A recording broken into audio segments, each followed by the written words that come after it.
sekarang anak-anak kalau tidak dipaksa ya nggak mau belajar. Karena kurikulum Merdeka itu tidak mengharuskan misalkan belajar ya lulus, nggak belajar ya lulus, belajar ya naik kelas, nggak belajar ya naik kelas. Itulah sebabnya harus ada stressing. Artinya dalam rangka memberikan pengarahan kepada anak didik itu supaya mau belajar. Kalau nggak belajar ikut TKA ya pasti tidak bisa. Jadi kalau nggak ada ujian itu ya nggak belajar, Mbak. Betul. Anak-anak sekarang luar biasa. Ya, betul. Kemudian bagi mereka yang sungguh-sungguh diberikan kesempatan lah oleh pemerintah ini mengikuti TKA. Dengan kemampuan yang diukur ini dia belajar betul. Soalnya kalau nggak belajar ya nggak bisa. Karena sekarang ini yang dites di situ kompetensi akademiknya itu misalkan matematika, bahasa Indonesia, bahasa Inggris, hanya 3 mata pelajaran saja. Itu ya. Saya kira kok ada sedikit maju lah pendidikan kita. Ikut TKA, nggak ikut ya nggak apa-apa. Ya kan tadi sudah saya katakan untuk tahapan pertama ini. Jadi nggak ada paksaan di situ. Ikut ya terserah, tetapi harapan saya pemerintah itu memberikan sesuatu ukuran itu kan ada gunanya. Nah kuncinya ya pada guru. Kalau guru nggak menguasai ilmunya dengan baik ya sulit juga. Makanya guru itu adalah segala-galanya.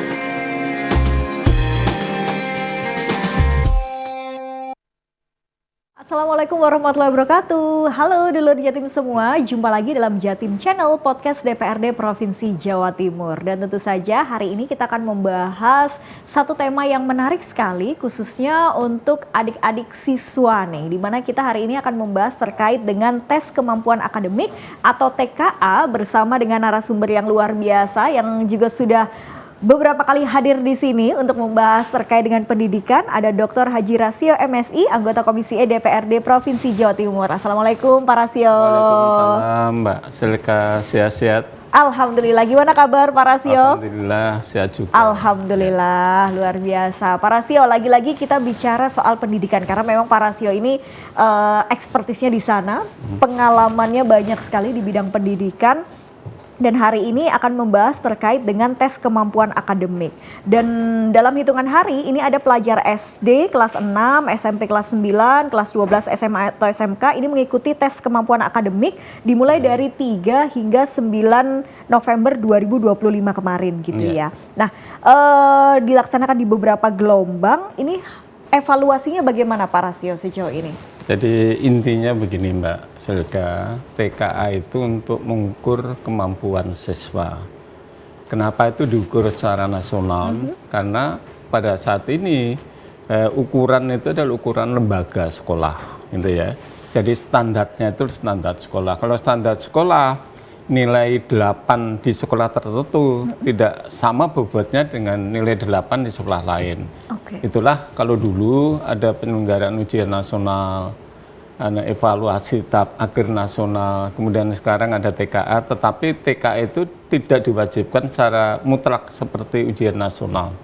Dan yang paling penting TKA itu tidak untuk menentukan kelulusan. Makanya jangan sampai nanti wali murid kemudian ada yang tidak setuju TKA karena ada penekanan di situ. Bukan seperti itu. Jadi TKA itu adalah mengukur kemampuan siswa dengan harapannya nanti tentu ukuran kemampuan itu secara nasional itu ada standarnya, dinilai gitu ya, ada nilai 4, 5, dan insya Allah anak-anak juga sudah siap. Ini kan baru tahapan pertama dilakukan oleh pemerintah, tapi nanti berikutnya juga harus memberikan komitmen kepada murid dan kepada wali murid, karena sekarang ini Mbak Selka, murid itu nggak begitu, mohon maaf ya saya katakan, beda dengan saya dulu pada saat menjadi Kepala Dinas Pendidikan Provinsi Jawa Timur itu, kalau namanya ujian itu anak belajar betul. Nah itu dikatakan sebagian dari wali murid ada keterpaksaan gitu ya. Sekarang anak-anak kalau tidak dipaksa ya nggak mau belajar. Karena kurikulum Merdeka itu tidak mengharuskan misalkan belajar ya lulus, nggak belajar ya lulus, belajar ya naik kelas, nggak belajar ya naik kelas. Itulah sebabnya harus ada stressing. Artinya dalam rangka memberikan pengarahan kepada anak didik itu supaya mau belajar. Kalau nggak belajar ikut TKA ya pasti tidak bisa. Itulah makanya pemerintah sekarang itu menyelenggarakan apa yang dinamakan tes kemampuan akademik yang itu standarnya secara nasional, sehingga ini harus dipahami sungguh-sungguh kepada murid. Karena saya baca di WA itu ada kesannya ini kok dipaksakan lagi. Enggak memaksa. Pemerintah tidak memaksa. Kalau tidak dengan cara itu, anak itu ya nggak mau belajar. Jadi kalau nggak ada ujian itu ya nggak belajar, Mbak. Betul. Anak-anak sekarang luar biasa. Bedanya dengan anak yang dulu. Makanya ini menjadi perhatian dari kita semuanya lah. Utamanya wali murid harus mengikuti apa yang dilakukan oleh pemerintah sekarang ini. Saya yakin pemerintah tentu punya tujuan yang baik. Jadi ini baru tahun pertama ya dilakukan ya Pak Rasio. Kalau dulu kan TPA ini biasanya ujian ketika mau memasuki, biasanya mau masuk SMA itu pun SMA tertentu. Kemudian juga kuliah yang untuk jalur tes tulis serentak itu ada TPA-nya begitu ya. Tapi ini ketika mereka sebelum lulus ada TPA. Oke. Nah, tadi Pak Rasio katakan bahwa ini tidak wajib, boleh diikuti, boleh tidak. Artinya kan ada pembeda yang mengikuti dengan yang tidak mengikuti. Apa kemudian manfaatnya? Misalnya kalau memang tidak wajib ya sudahlah, saya nggak ikut aja. Misalnya ada yang berpikir seperti itu, bagaimana Pak? Itu nanti dampaknya kemudian. Bagi yang ikut, tentu nanti ada kaitannya dengan seleksi penerimaan murid baru, SPMB pada tahun yang akan datang.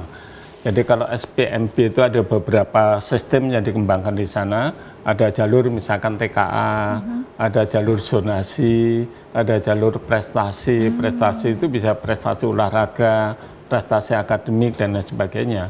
Sehingga TKA ini adalah untuk mengukur kemampuan siswa. Kalau TKA-nya bagus, misalkan nilainya 9, insya Allah kalau mendaftar di SMA 5 ya pasti diterima. Sehingga nanti secara otomatis akan terseleksi sendiri anak-anak yang pinter, mesti mengelompok. TKA-nya bagus, daftarnya pasti di SMA 5. Tetapi di SMA 5 nanti juga tidak hanya TKA, tapi bisa juga nilai prestasi, prestasi olahraga. Kalau olahraganya jurusan misalkan level nasional ya pasti diterima di sana. Misalkan judonya nasional, misalkan panahannya nasional, ada grade-nya sendiri untuk olahraga.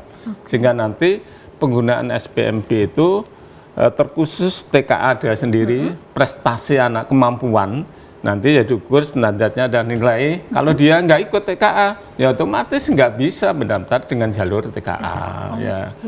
Misalkan TKA-nya nilainya 5, tidak mungkin anak ini akan daftar di SMA 5. Jadi sudah tahu sendiri, standarisasinya tahu sendiri. Oh, TKA saya nilainya misalkan 5 ya sudahlah daftar di lembaga-lembaga yang lain atau mungkin di swasta. Jadi itulah gunanya, sehingga saya sangat setuju sekali mendorong ini karena ini dampaknya tentu pada siswa. Siswa nggak ikut silakan nggak ikut, tapi nanti pada saat misalkan rekrutmen di perguruan tinggi, dan perguruan tinggi ada jalur nilai juga. Ada jalur undangan, ada jalur tes juga. Nanti itu digunakan semuanya, sehingga kalau dia tidak ada nilai TKA-nya, otomatis kan nggak punya nilai. Mendaftar dengan TKA nggak bisa. Dia rugi sendiri. Kemudian bagi mereka yang sungguh-sungguh diberikan kesempatan lah oleh pemerintah ini mengikuti TKA. Dengan kemampuan yang diukur ini, dia belajar betul. Soalnya kalau nggak belajar ya nggak bisa.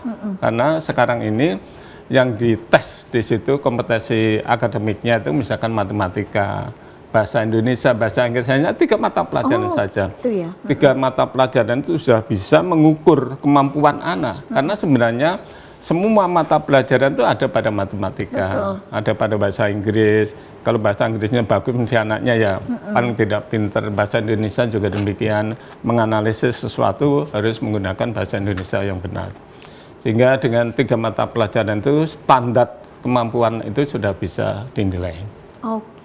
Dan memang TKA ini penting sekali kan, isinya walaupun matematika, bahasa Indonesia, bahasa Inggris, tapi kan ini melatih logika ya Pak Rasio ya. Matematikanya pun juga matematika dasar, tapi yang kaitannya dengan logical thinking itu, makanya itu sangat penting sekali. Dan soalnya memang seperti itu, tidak matematika misalkan kuadrat min 4 sama dengan 0, bukan seperti itu, tapi di situ ada analisis, ada logik berpikir, kemudian anak bisa menyelesaikan permasalahan yang ada.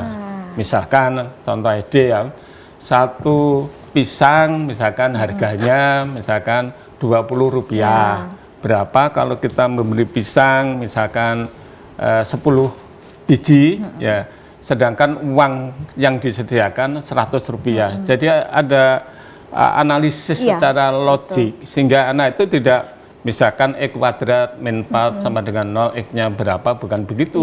Tapi analisis secara komprehensif sehingga anak itu benar-benar menyelesaikan permasalahan yang ada. Itulah dinamakan standar kemampuan yang diukur oleh Menteri Pendidikan Nasional, Menteri Pendidikan Dasar dan Menengah.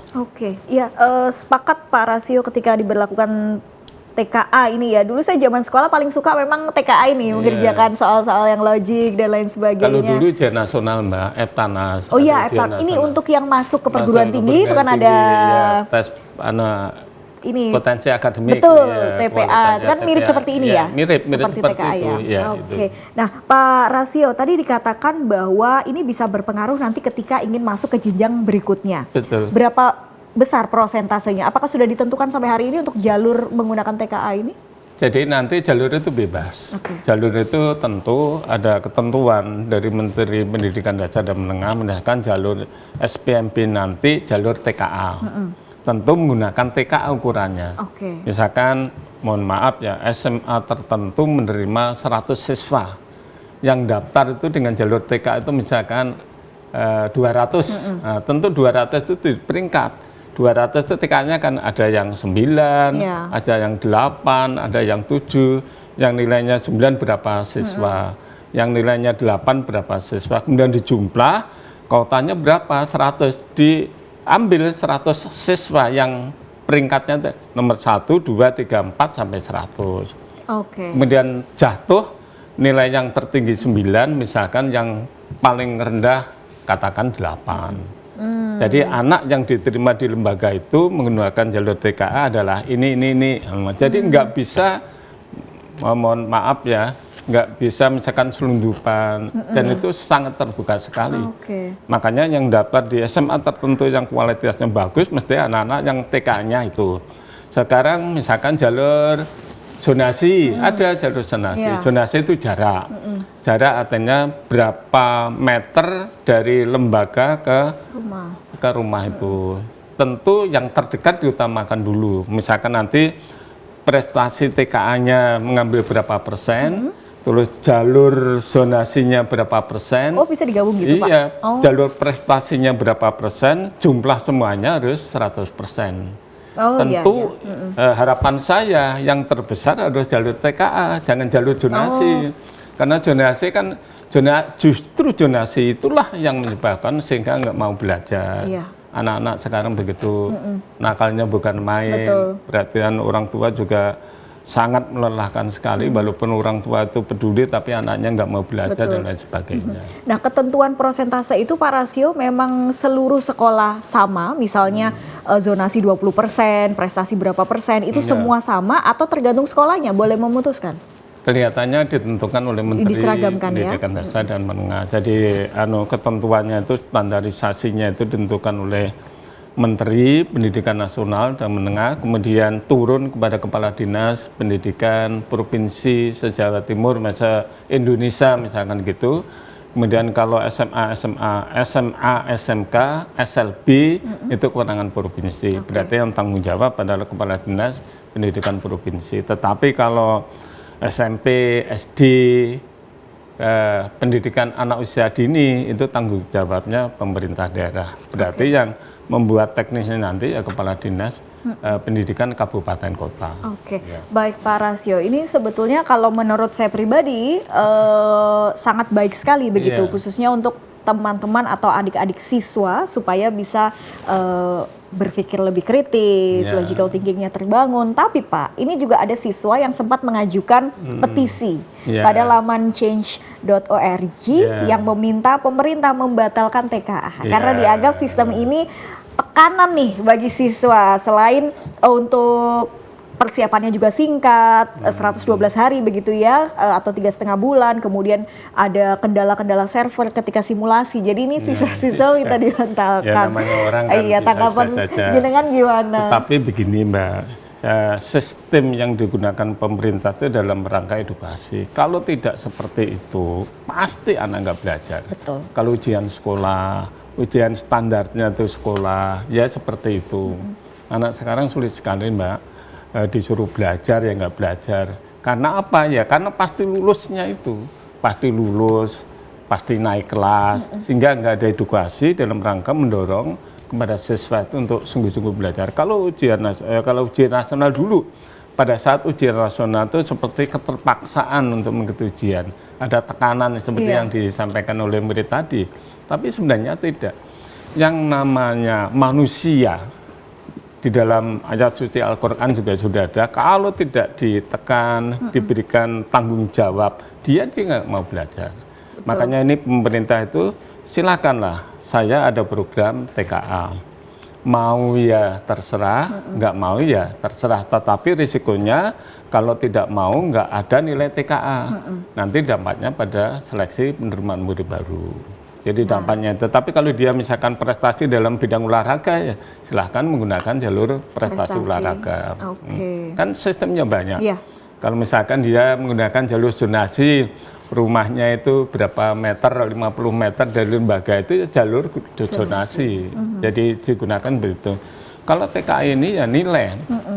Nilai itu ya harus untuk mendapatkan nilai yang baik, kalau nggak belajar ya nggak bisa. Betul. Jadi kalau anak mengatakan keterpaksaan, terpaksa untuk belajar, terpaksa untuk berbuat baik, saya kira baik-baik saja. Kalau nggak dipaksa juga nggak mau belajar. Betul, betul. Apalagi juga disediakan alternatif lainnya, zonasi, prestasi. Dan banyak, sistemnya kan banyak. Nah itu dia, dan ini sudah pasti bermanfaat teman-teman. Jadi apalagi tadi diberikan kebebasan untuk memilih iya dan tidak. Mungkin ini sharing sedikit ya Pak Rasio, mungkin bisa dikoreksi kalau memang kurang tepat. Tapi setahu saya sekarang di Jerman itu siswa SMA Indonesia itu tidak bisa langsung diterima di perguruan tinggi di sana. Kalau dulu masih bisa mengkonversi ujian nasionalnya, karena dianggap itu cukup untuk kompetensi masuk ke universitas di Jerman. Tapi sekarang udah nggak bisa. Nah hal-hal seperti ini kan juga berkaitan seharusnya. Nah, kalau ada TKA, setidaknya pendidikan kita diakui di luar dan lain sebagainya. Jadi, gitu ya Pak ya. Jadi nanti harapannya seperti itu, sehingga TKA ini karena standar nasional, kemudian insya Allah lah kalau dia mendaftar di Australia, di Amerika, di Jerman pun ini diakui secara internasional. Jadi karena standarnya itu standar internasional, bahkan juga nasional. Makanya ini penting juga dipahami oleh utamanya orang tua, juga anak-anak. Ya kalau mohon maaf ya, dipaksa untuk belajar itu saya kira baik daripada dipaksa untuk yang lainnya. Nah, kalau untuk belajar harus belajar sungguh-sungguh, menyiapkan materi itu dengan baik, otomatis ya ada pelajaran matematika ya belajar matematika. Artinya topik matematika itu dikuasai dengan bagus, hanya penyelesaiannya nanti mungkin dengan analisis yang tajam itu. Jadi mengerti rumusnya, tapi menggunakan implementasi dalam kehidupan sehari-hari dia juga paham. Itu akan nalarnya itu dikembangkan dengan baik. Dan harus memang diuji. Kalau nggak diuji, kita mau masuk akabri, ya ada ujiannya Mbak. Nggak bisa akabri terus misalkan malas-malasan diterima di situ, nggak bisa. Ada standarisasi yang harus dipenuhi oleh murid.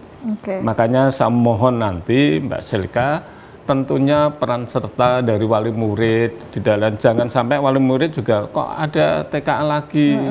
Padahal ini sebagian untuk sistem seleksi penerimaan murid baru, nggak hanya TKA aja. Kalau memang TKA nggak ikut, ya nggak dapat nilai TKA. Menggunakan jalur TKA-nya ya nggak bisa, apalagi nanti di perguruan tinggi. Jadi ini connecting antara pendidikan dasar menengah dengan pendidikan tinggi, ada hal yang standar nasional itu, kemudian nilainya itu bisa masuk perguruan tinggi. Ini kan baru tahun ini.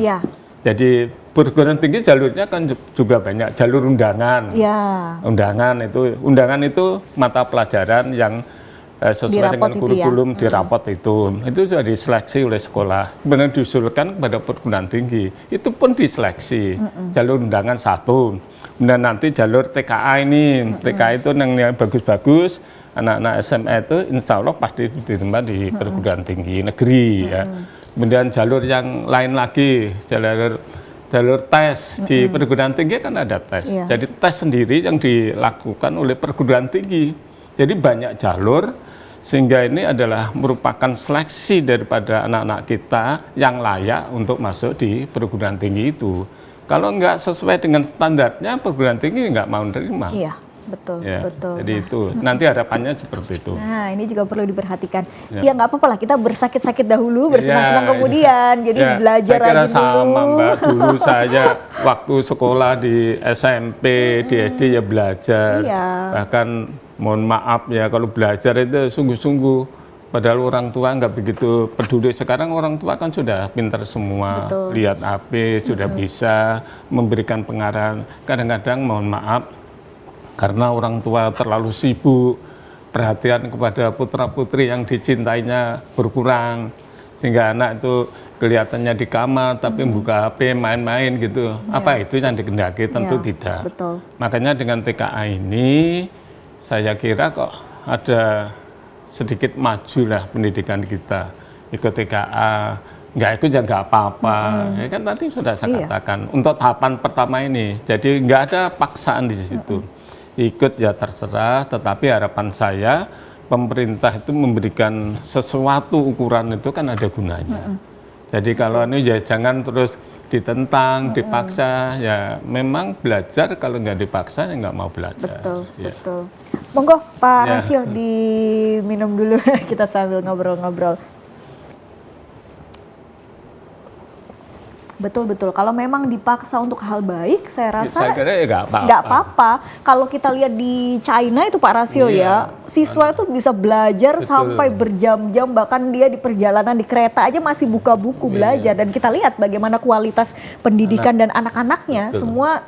Kalau ada kompetisi, China selalu menjadi juara karena itu tadi proses berdarah-darah yang mereka lalui begitu, dan itu tidak jadi masalah kalau memang kita terapkan di kita, apalagi diberikan fleksibilitas tadi. Harusnya kan sudah enak banget gitu Pak Rasio ya. Sudah lumayan lah, sistemnya banyak. Betul. Sekarang kalau nggak mau TKA karena rumahnya dekat dengan, mohon maaf, dengan sekolah yang dituju, menggunakan jalur zonasi. Betul. Tapi jalur zonasi itu kan ketentunya ada berapa persentasenya gitu.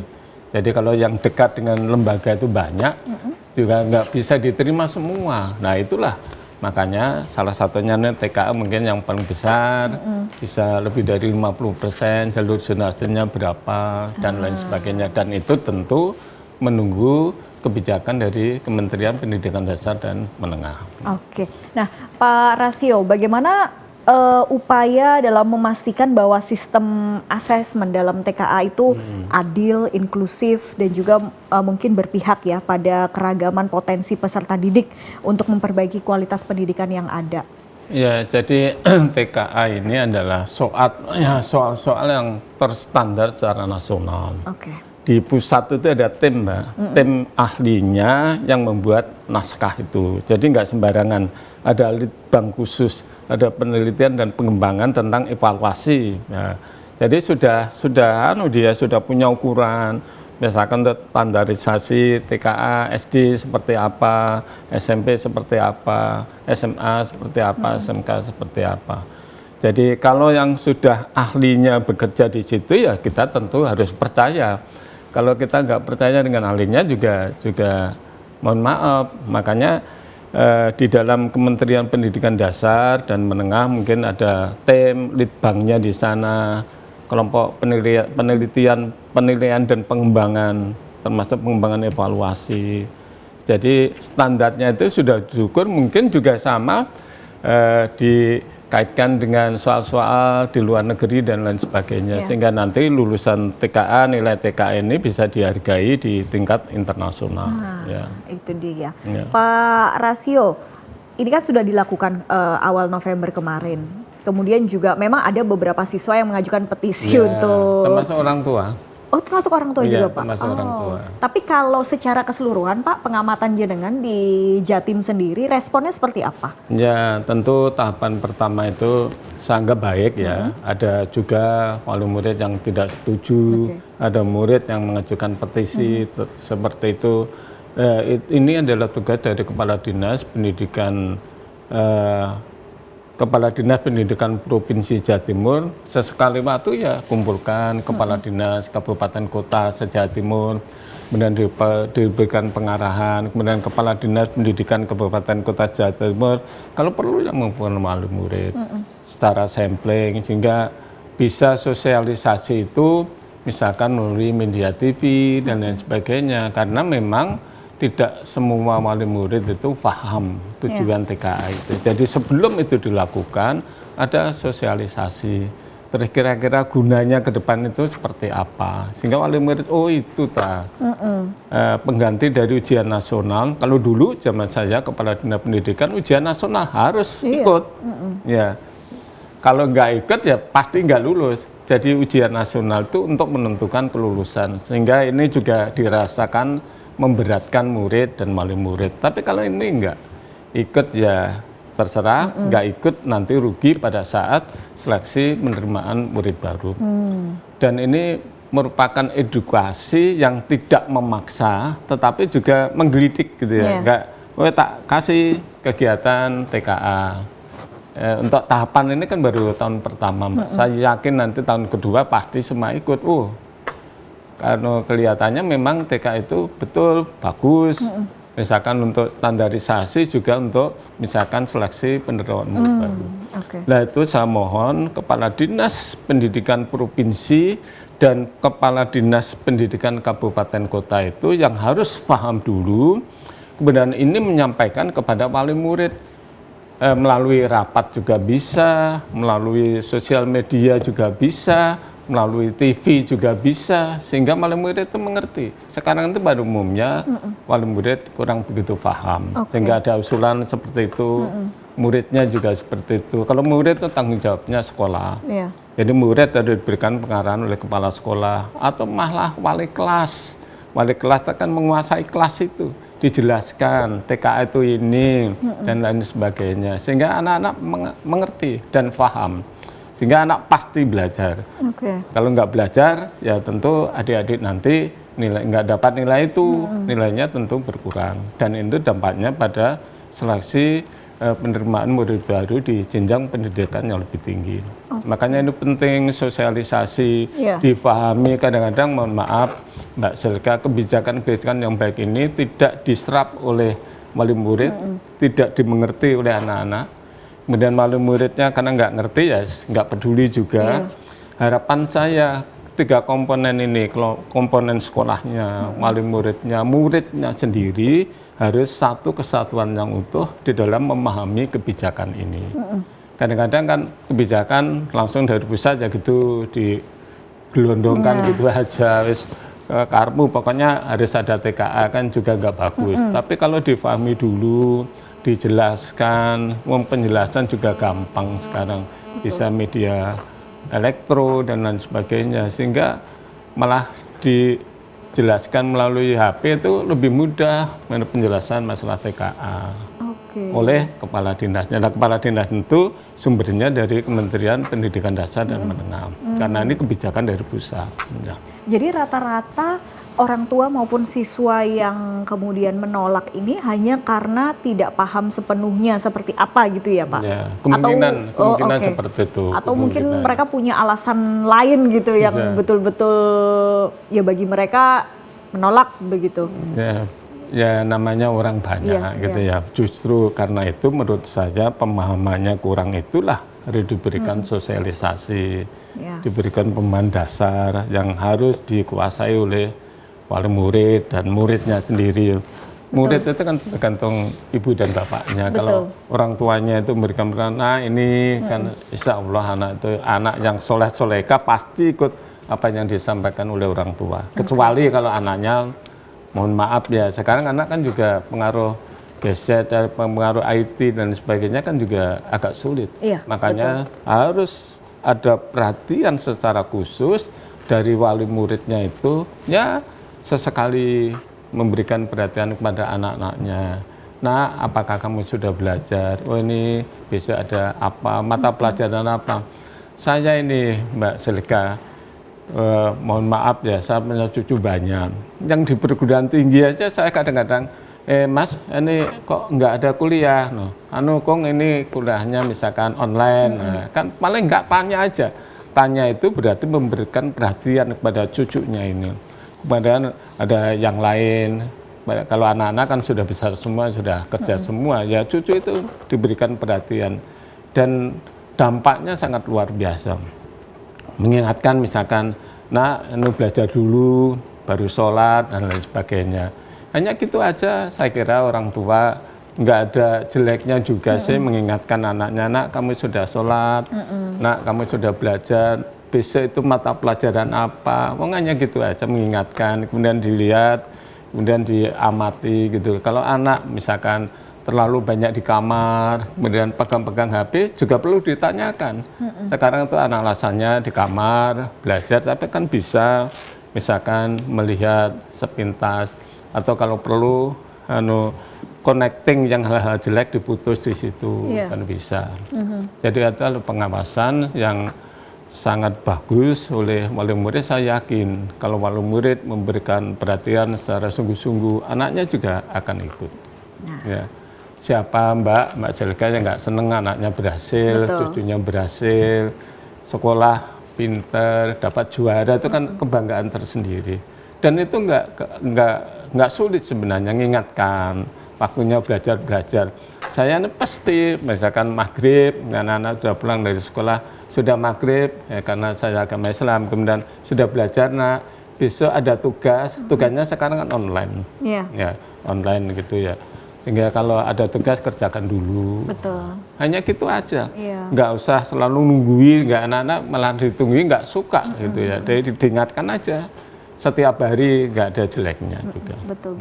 Karena kadang-kadang tuh ya Pak Rasio, kayak contoh keponakan saya masih SD sih, itu kebanyakan tugas-tugas itu justru yang tahu ibunya karena dikirim WhatsApp. Jadi kalau ditanya ada tugas apa, nggak tahu itu bunda. Tanya aja bunda. Kebanyakan kalau gitu yang sekolah bunda ya, bukan anak-anak. Jadi selalu diberikan pengarahan dulu. Maksudnya kan kalau dulu saya rasa mungkin zaman Pak Rasio apalagi ya zaman saya aja masih daftar pelajaran itu apa, kita tahu besok itu pelajarannya apa, ngapain itu kita tahu. Sekarang memang online Mbak, jadi mata pelajaran apa itu disusun hari itu. Kalau kita dulu kan mingguan paling enggak. Kadang-kadang satu semester, satu tahun kan 2 semester. Semester ganjilnya itu sudah ada jadwal. Betul. Dan itu selama 1 semester. Sekarang enggak harian. Nah harian itu kirim WA oleh gurunya kepada sebenarnya kepada siswa, tapi biasanya orang tua. Betul. Gitu. Ya nggak ada salahnya juga lah orang tua, artinya mengingatkan nak besok itu. Kalau cucu saya enggak, cucu saya dikirim langsung kepada cucu, dia sudah ngerti. Besok jadwalnya apa disiapkan, paling enggak menyiapkan mata pelajaran untuk hari ini.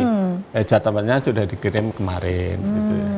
Sekarang memang gitu, jadi kurikulum merdeka kan merdeka semuanya. Gitu ya.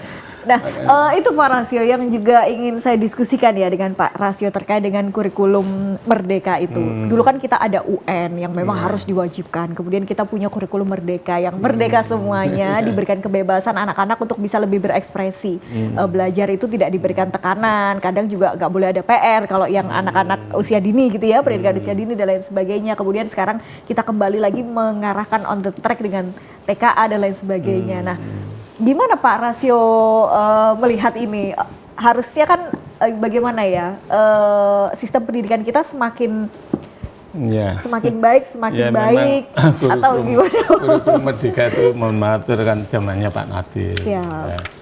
Sehingga yang namanya merdeka ya sudah diberikan kebebasan kepada guru dalam rangka pelaksanaan proses belajar mengajar. Sebenarnya guru itu punya kendali gitu ya, apa tujuannya, kemudian bagaimana cara menyampaikannya itu kepada murid, kemudian sarananya bebas, bisa belajar di luar lingkungan sekolah dan lain sebagainya, misalkan pelajaran apa itu biologi, misalkan tentang senyawa dan lain sebagainya bisa di luar, tidak ada di dalam. Itu yang dinamakan merdeka, sehingga tetapi konteks pembelajaran itu harus dipahami dengan baik oleh guru. Jangan sampai guru itu juga menyerahkan kepada siswa dan lain sebagainya, itu juga nggak benar gitu ya. Konteksnya misalkan mata pelajaran matematika yang topiknya memahami pengertian persamaan kuadrat gitu ya. Misalkan ya sudah diberikan yang sederhana teori. Kalau teori tidak sama dengan praktek teori, misalkan tadi saya katakan bagaimana mencari X kalau diketahui persamaan kuadrat, misalkan X kuadrat min 4 sama dengan 0. Atau carilah luas lingkaran yang jari-jarinya 7, misalkan gitu. Yang sederhana, kita rumusnya luas lingkaran kan VR kuadrat. Kalau jari-jarinya 7, berarti V itu 22/7, bukan 3,15. Tetapi kalau jari-jarinya 10, V-nya itu jangan 22/7, tetapi 3,14. Itu adalah prinsip dasar yang harus dijelaskan kepada siswa. Kemudian bagaimana implementasinya kepada siswa? Bisa dihitung. Misalkan lingkaran digambar, jari-jarinya ini 7, luas lingkaran itu bidang ini, misalkan ini meja, jari-jarinya ini 7, yang dimaksud luas itu ya luas itu bidang ini. Nah, bidang itu berapa luasnya? Tentu ukurannya meter persegi. Kalau R-nya itu 7, berarti luas meja dataran ini 22/7 kali 7 kali 7. Nah, gitu. Nah, diukur luasnya ini 154 misalkan cm persegi. Jadi penjelasannya seperti itu. Kemudian bisa dalam memahamkan pada siswa itu ya secara jelas disampaikan, itu namanya merdeka. Artinya gurunya harus menguasai dengan baik, jangan sampai penjelasannya itu nggak dipahami siswa. Tapi anak-anak sekarang pinter, Mbak. Luas lingkaran langsung buka Google, ya sudah, nggak mau mikir lah. Nggak mau mikir itu jangan disalahkan pada muridnya. Jadi yang dimaksud luas itu ini nah, dijelaskan gitu. Jadi kalau di Google ya sudah, luas lingkaran 7 ya VR kuadrat 22/7 kali 7 kali 7, 154 misalkan gitu ya. Itu hitungannya itu, tapi yang dimaksud luas itu ini dan lain sebagainya, sehingga anak-anak itu paham betul. Iya, betul. Jadi mendidik itu tidak hanya, kurikulum merdeka itu artinya memberikan kebebasan pada guru dalam rangka pelaksanaan belajar mengajar agar materinya itu dipahami oleh murid. Nah, jadi diberikan kebebasan. Nah, kuncinya ya pada guru. Kalau guru nggak menguasai ilmunya dengan baik, ya sulit juga. Makanya guru itu adalah segala-galanya. Makanya sekarang kalau ada guru misalkan dimarahi oleh murid, kadang-kadang di apa itu YouTube itu kan gitu. Itu saya sangat sayangkan sekali. Nah, anak-anak yang seperti itu harus dididik moralnya. Betul. Kemudian perilakunya, nggak boleh dengan guru tidak menghargai. Guru itu sudah susah payah gitu ya, jelaskan, sudah nggak direken murid. Makanya kalau guru nggak wibawa, guru nggak memahami tugas pokok fungsinya dengan baik, akhirnya ya seperti itu. Jadi guru itu harus ya punya ya watak yang tegas, tapi jiwa mendidiknya ada, komunikasi dengan murid bagus. Saya kira murid itu, saya ini pernah menjadi guru lama, Mbak. Jadi guru di SMP 12 itu berapa tahun. Pernah ngajar di SMA Perngadi, pernah ngajar di SMP Pegri, pernah menjadi kepala sekolah, sehingga paham sekali bagaimana memberikan materi itu kepada siswa. Dan siswa, alhamdulillah gurunya tegas, mengerti, memberikan penjelasan itu gampang difahami oleh murid, muridnya akan tertarik. Ya itulah fungsinya guru. Nah, itu dikembangkan di dalam kurikulum merdeka. Bahkan ada misalkan proyek setelah materi teori diberikan kegiatan proyek di luar dan lain sebagainya. Kalau ini Pak Rasio terkait dengan penilaian, menurut Pak Rasio perlu nggak sih Pak dievaluasi terkait dengan sekarang siswa itu harus lulus, harus naik kelas. Kalau dulu kan nggak naik ya nggak naik gitu ya, nggak lulus mata kuliah ya nggak lulus gitu. Nah sekarang kan ada ketentuan yang mengharuskan untuk meluluskan. Ya kurikulum merdeka ya itu, artinya ya pasti naik, pasti lulus. Ya, saya menyampaikan aspirasi nih Pak, supaya walaupun mungkin mohon maaf ya, mohon maaf. Misalkan mohon maaf ya, sekarang anak-anak akhirnya ya dampaknya tidak mau belajar itu. Makanya sekarang ini didorong dengan TKA, tadi tes kemampuannya ini gimana sih. Anak-anak pasti takut, mau nggak pernah ujian ya ujian sekolah.